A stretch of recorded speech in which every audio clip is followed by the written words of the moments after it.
Ever wondered why people worship God? They would not be ashamed to glorify God.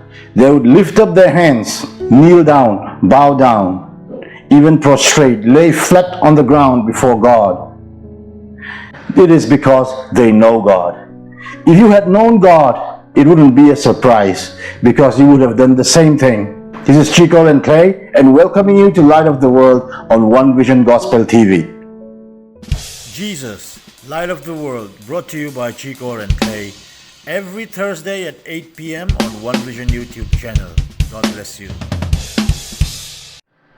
Alright, we are on the third postures of worship, and today we will be looking into bowing down before God. In episode 37 of Light of the World and Worship Study 1, you will see that worship in Hebrew as well as in Greek, they both mean bowing down before God. Therefore, the posture we will be looking into today is very important. It is a literal meaning of what worship is in the Bible.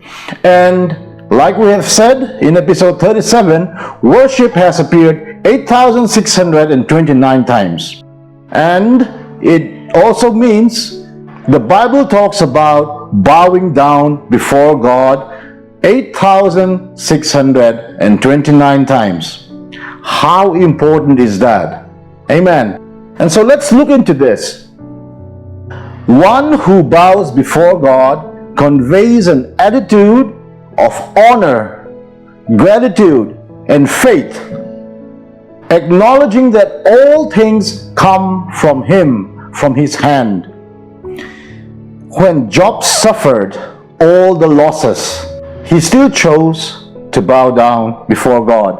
Let me read in Job chapter 1 verse 20 to 21. Then Job arose and rent his mantle and shaved his head and fell down upon the ground, and worshipped and said, Naked came I out of my mother's womb, and naked shall I return thither. The Lord gave, and the Lord hath taken away. Blessed be the name of the Lord. Even when our blessings run out, what do we say? Blessed be the name of the Lord. Job chose to bow down before the Lord. This position of worship reflects the beatitude of meekness and expresses the attitude of reverence. So bowing down before God is a sign of reverence. In some cultures, one who wants to express reverence and respect to another person usually bow down.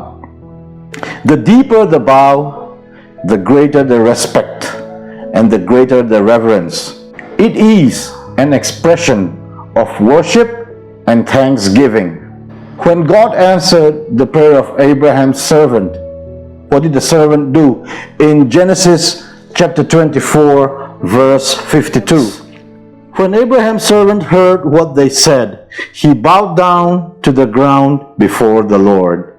So, bowing down before the Lord is not just a sign of reverence, it is also a sign of thanksgiving, reverence, and gratitude. If you know God, there is nothing else to do but to thank Him and to worship Him. Thank you so much for tuning in again, and see you next week. God bless you.